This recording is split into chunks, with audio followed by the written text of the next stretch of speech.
Irina, so I know that you, we go back long time, and last interview I saw of you, you were talking about your foundation, and I'm already talking about it with people, and it's just like everybody's like, oh my gosh, this is so cool. So, and what's something when you said about your vision, I was like, I need you on the panel and for the interview, because it's just, it just makes total sense. And it's exactly, you know, I hope that that's going to happen as well.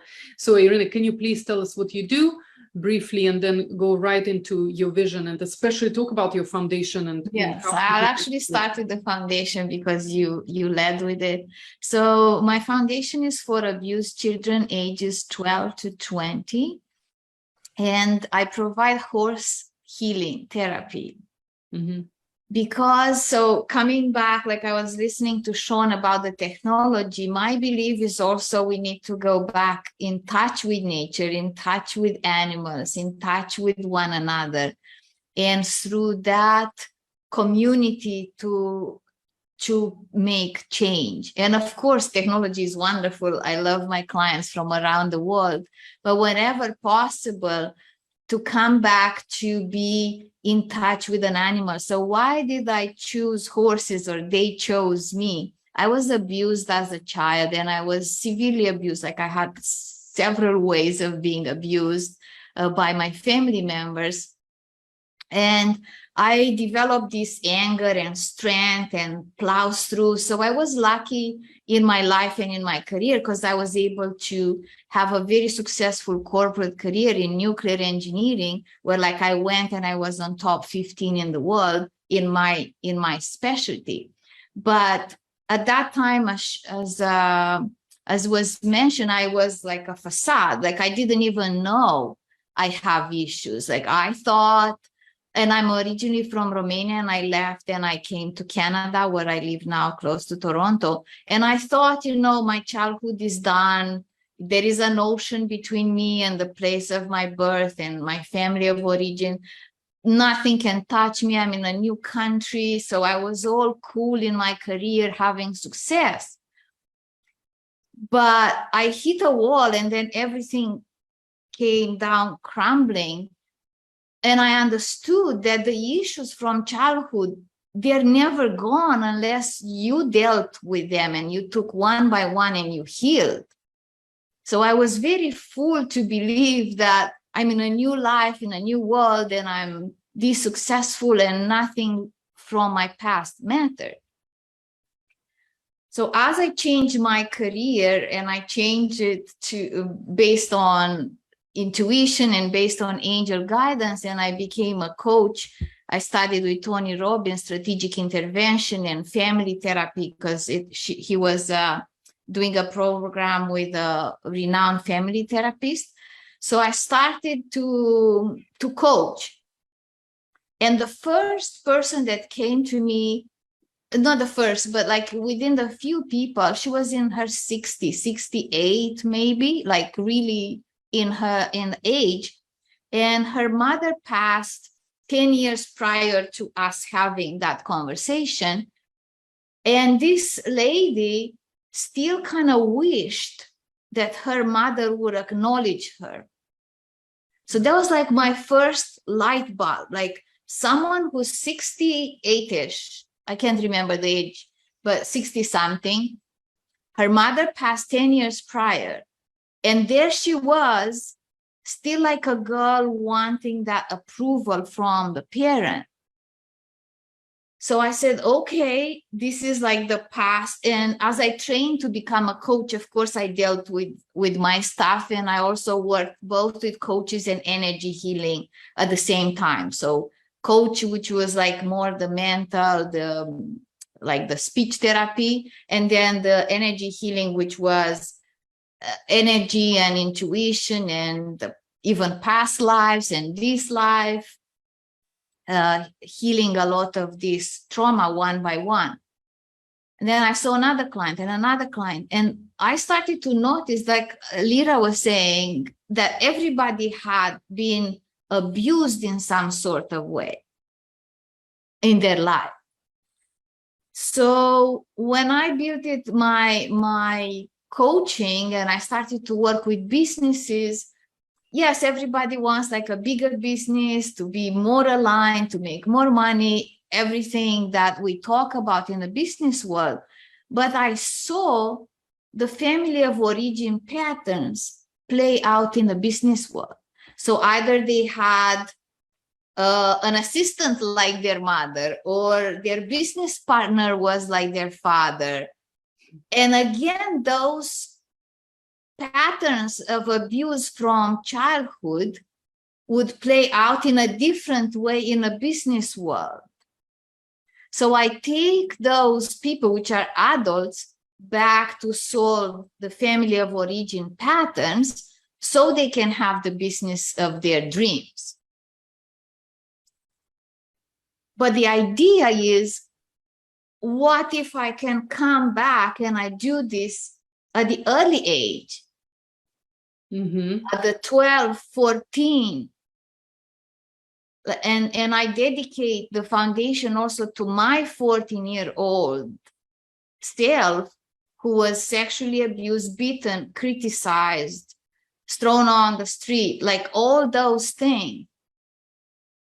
So I take everything that I've learned with adults and in my business coaching and energy healer, because I'm a business coach and energy healer at the same time, like doing it together, and taking that and now offering it for children, so they don't have to go through life like me, not knowing that I need to heal, and not knowing that, because I think I was almost burnt out in my corporate career, because I had to keep that face and successful and boardrooms and executive meetings. But I didn't know, I just kept it all together. Luckily, I switched before I collapsed, but I know a lot of successful people who burn right out and then they cannot bring themselves up. So that's my vision, to apply this healing of the patterns. And the foundation name is Irinuca, which is my child name in a sense, because I dedicate it to my inner child, but it's Child Innocence Foundation. Because the biggest problem, any person that has been abused, they believe something is wrong with them, that somehow because they have been abused, their innocence is ripped out from them, and they are not good enough, and they shouldn't be at the big tables, or they shouldn't dare to have big visions in life. And the foundation is to tell those children that your innocence is never ripped away from you. The fact that somebody used your body for their pleasure doesn't make you bad or damaged or broken. Yeah. And now the horses, why the horse? Because when I was abused, my father was a big man and he would beat me, right? So I tended to be afraid of things bigger than me. Even unconsciously, even to the fact that I never dated big men. I always dated someone like my stature. So, because I never thought that if something is bigger, it's going to hurt me. So a horse is a big animal, but they are very pure and kind and empathic. So when children will come to interact with the horses, because I don't want children to feel they're going to therapy, or they're going, they've been bad and they need to go somewhere. They are coming to kind of play with the horses, in a sense, to interact with horses. And then that interaction, because the horse is so gentle, will create that awareness that I didn't have, then not necessarily big things are going to hurt you. So it will be a mental shift that there is kindness in this world. This is another thing that I'm learning as we speak. I'm learning the kindness of strangers. And that's why I think, Lira, you showed me kindness by inviting me to this panel.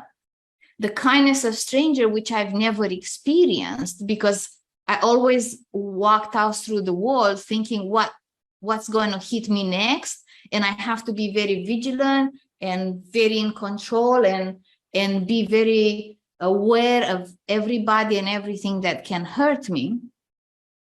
So through the foundation and through them being able to come and enjoy the activities, also they will learn that there is kindness in the world, and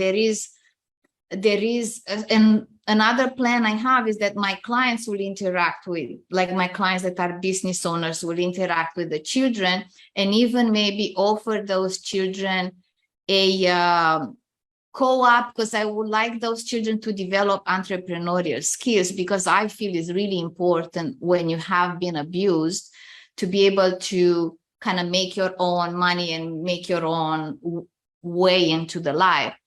So the children will see kindness from my clients, from the foundation, and from everybody who donates to the foundation or comes and joins the forces. So that's the big vision.